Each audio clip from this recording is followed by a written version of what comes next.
Oh my god, it has been a minute I haven't made a video. Hello Ngadeb, hello beautiful people. My name is William Ngo and welcome back to my YouTube channel. Today we're gonna make French onion soup. But before that, I had to go buy groceries, I had to go buy the ingredients, and I ended up spending way more money than I needed to. This is a bad angle, but it's all good. First of all, thank you for watching the videos. As always, like, comment, share, subscribe, everything. Alright, second of all, I'm gonna show you what I got the past few days. First, a Vietnamese cooking book, Mong Ăn Tom Yung. It's just words, so I'm gonna have to brush up on my Vietnamese reading skills. Second of all, is this in focus? I'm blind as hell. Let me put on my glasses. Okay, second of all, the Italian baker. Yo, look at this. Oh my goodness. You think I'm able to do this? I don't think so, but we're gonna give it a try. From China to Vietnam by Luc Nguyen. Obviously, in the title, China, Vietnam, that's, you know, Chinese and Vietnamese cuisine. Fourth book, The Real Food of China. It looks quite legit. Does it? Yeah. Another book by Luc Nguyen. He has family in France. He visited them and boom, he made a book. Let me show you what I got today. I was supposed to spend maybe, I don't know, 20 bucks on ingredients. But nah, I went ahead and bought all these spices. And for today's French onion soup, we need beef broth. Alright, baguette, not this, ew. Olive oil, Worcestershire sauce, balsamic vinegar, some onions because it is a French onion soup, some white wine, butter as you can see there, salt. Oh, what do we have here? Bay leaves. I bought some raclette cheese. I don't know if this is correct cheese, but whatever. I think it's supposed to be Parmesan and Gruyere. But I got some Parmigiano Reggiano. Okay, sorry. I'm sorry for the accents. Let me show you the spices I got. I'm gonna use these in the next few videos. Actually, I take the back. No one cares. Next. Step number 1. This is what you gotta do every time you start cooking. Believe me, it's gonna make everything better. Pour yourself a small glass of wine, just so that you can taste it.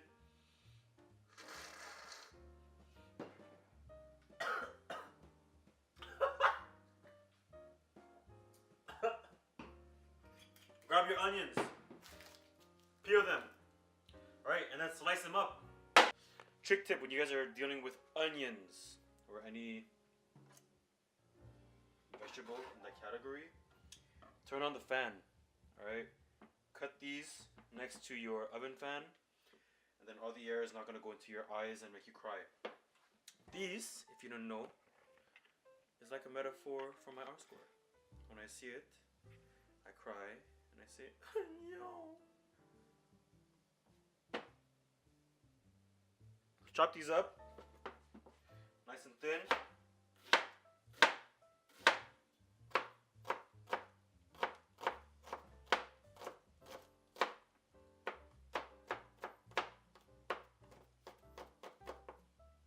Okay, once your onions are chopped, what you're gonna do is take some butter, pour it in to a heavy bottom pan, or pot, I mean. Put some butter, let that melt, put some oil so that the butter doesn't burn. Right here I am using some, what is it called? William olive oil. Once the butter is melted, what you're gonna do is put all of your onions in. And here I have approximately 1 kilo, which is 2.2 pounds of onions. It is a lot, but do not worry. All of this will kind of like melt down and reduce in size. So I didn't put my garlic in yet because it burns faster. So I'm gonna add that once the onions become a little bit more cooked. Grab a spoon, wooden one, whatever you need. This has a lot of memories associated to it. And then just stir these right? Remember to stir your onions constantly or every couple minutes so that they don't burn on the bottom. And what you can do is add a little bit of salt. All right, keep stirring.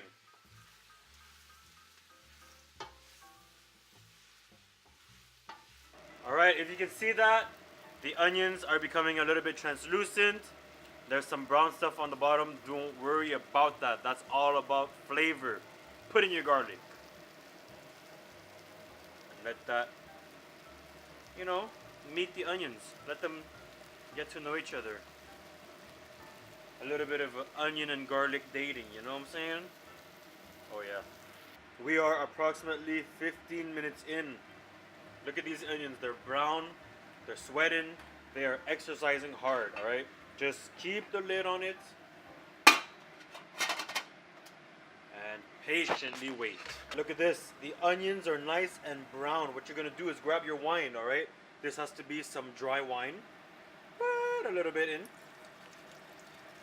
Just like that much, all right?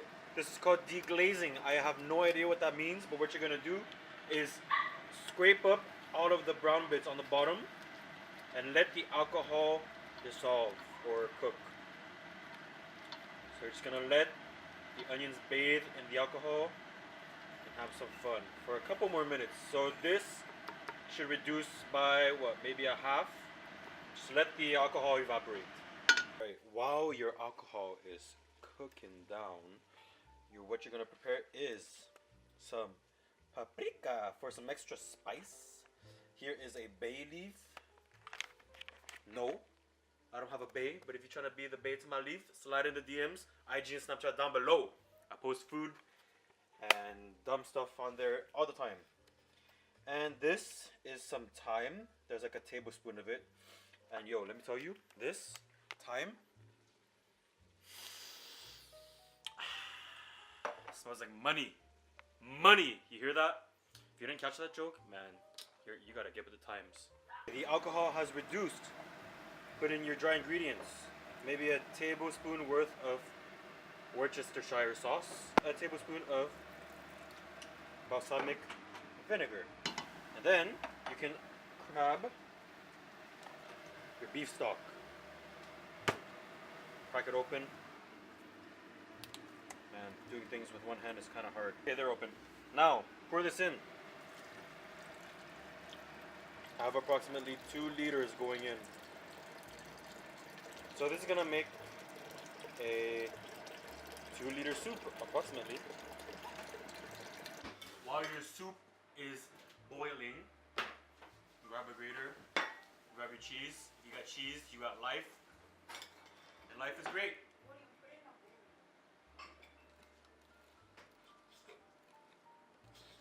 The soup has been simmering for an hour, approximately.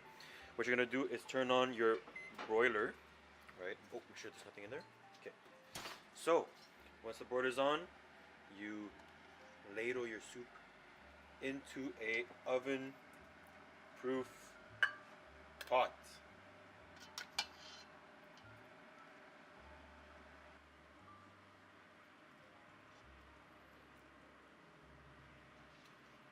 Once that's done, what you're gonna do is lay down the bread in a nice manner. I toasted some baguette so that it soaks up the soup and it stays crunchy on top, hopefully. Boom. Alright? And then you're gonna grab some cheese and lay it on top. Be generous with the cheese. This is supposed to be a decadent recipe. Alright? And make sure your oven safe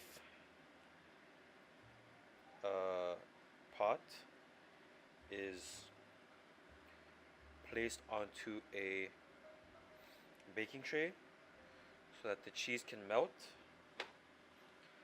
and not pour out onto your oven. And what I have here is some grated Parmesan, like you've seen earlier. Once again, be generous. Don't be afraid.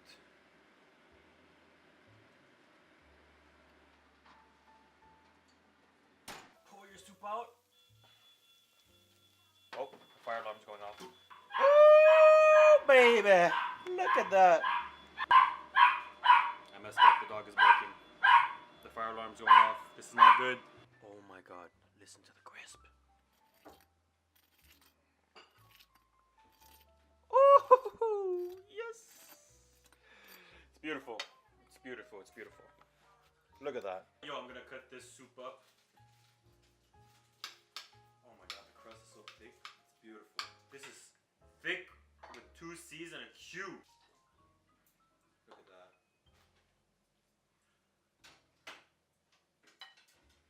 Oh, baby.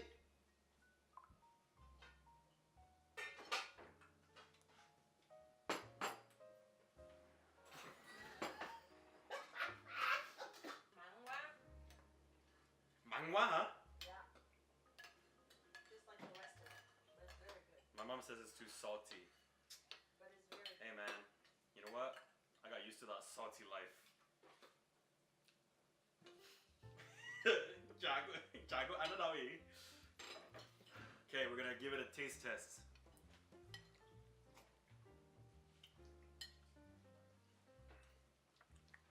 It's pretty good. I can taste the thyme, Yeah. The taste is really good. and there's no clock. I can still taste it.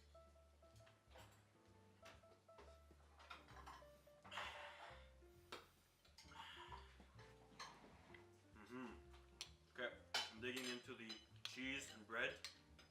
The bread absorbed a lot of soup, so I'm expecting to have a lot of juice in my mouth when I bite into this. Pause.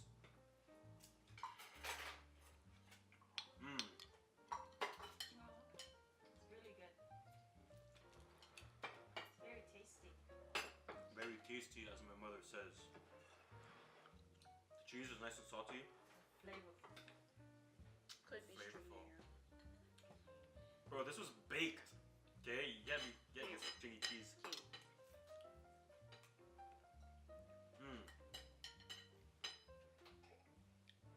Some of the edges of the soup or the cheese is really crispy. And the bread that was sticking out too. So good. Alright guys. Hope you guys had fun watching this. Remember, share, comment, subscribe. Ring the bell.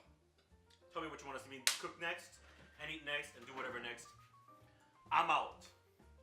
Turn off the camera, please.